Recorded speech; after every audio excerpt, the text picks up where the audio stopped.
తెలంగాణ ప్రతిష్ట పెంచేందుకే తాను ప్రయత్నించానని మాజీ మంత్రి బీఆర్ఎస్ వర్కింగ్ ప్రెసిడెంట్ కేటీఆర్ అన్నారు. ఏసీబీ విచారణకు వెళ్లే ముందు నందినగర్లోని ఆయన నివాసంలో మీడియాతో మాట్లాడారు. హైదరాబాద్ ను ప్రపంచ పటంలో నిలిపేందుకు మంత్రిగా ఎన్నో ప్రయత్నాలు చేశాను అన్నారు. ఇంకో 1000 కేసులు పెట్టినా ఎదుర్కొంటామన్నారు. మంత్రిగా ఉండగా మా బావమరుదులకు కోట్ల రూపాయల కాంట్రాక్టులు అప్పగించలేదు అన్నారు. ప్రభుత్వ వైఫల్యాలను నిలదీస్తూనే ఉంటామన్నారు. న్యాయస్థానాలు, చట్టాలు, రాజ్యాంగంపై సంపూర్ణ విశ్వాసం ఉందని కేటీఆర్ అన్నారు. స్పష్టంగా నేను గతంలో చెప్పింది మళ్ళీ చెప్తా ఉన్నా. తెలంగాణ ప్రతిష్ట పెంచడానికి, హైదరాబాద్ బ్రాండ్ ఇమేజ్ ని అంతర్జాతీయం చేయడానికి, హైదరాబాద్ ని ప్రపంచ పటంలో నిలపడానికి ఆనాడు రాష్ట్ర మంత్రిగా ఎన్నో ప్రయత్నాలు చేశాం. ఆ ప్రయత్నాలు చాలా మేరకు ఫలించి హైదరాబాద్, తెలంగాణ భారతదేశంలోనే ఒక ప్రధానమైన నగరంగా ప్రపంచ దృష్టిని ఆకర్షించే స్థాయికి తీసుకొచ్చే విధంగా పనిచేశాం. మేము 9.5-10 ఏళ్ల కాలంలో మా ప్రభుత్వం ఉన్నప్పుడు మంత్రిగా నేను కౌన్సిల్లో కూర్చొని, కౌన్సిల్ ఆఫ్ మినిస్టర్స్ లో, కేబినెట్ లో కూర్చొని నా కొడుకు కంపెనీకి కాంట్రాక్ట్లు ఇచ్చుకోలేదు. ఆ పనులు రేవంత్ రెడ్డి గారు, ఆయన మంత్రివర్గ సహచరులు, ఆ సాగు తెలివితేటలు, ఆ అవినీతి తెలివితేటలు వాళ్ళకే ఉన్నాయి.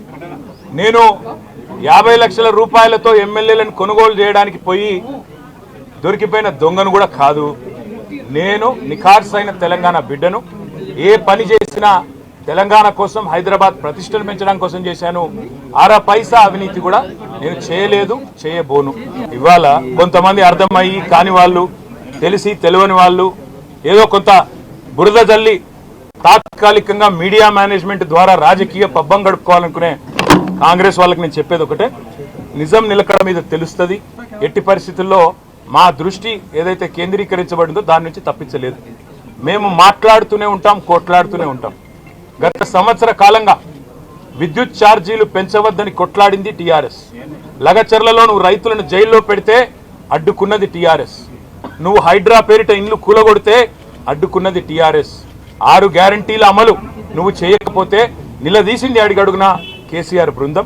తప్పకుండా మా దృష్టి మేము మళ్ళించాం. నువ్వేదో నా మీద కేసు పెట్టి నన్నేదో చేసి దానివల్ల మా పార్టీ క్యాడర్ను, మా నాయకత్వాన్ని నువ్వు దారి మళ్లింపు, దృష్టి మళ్లింపు దిశగా ప్రయత్నం చేస్తాను అనుకుంటున్నావు రేవంత్ రెడ్డి. అది నీ వల్ల కాదు.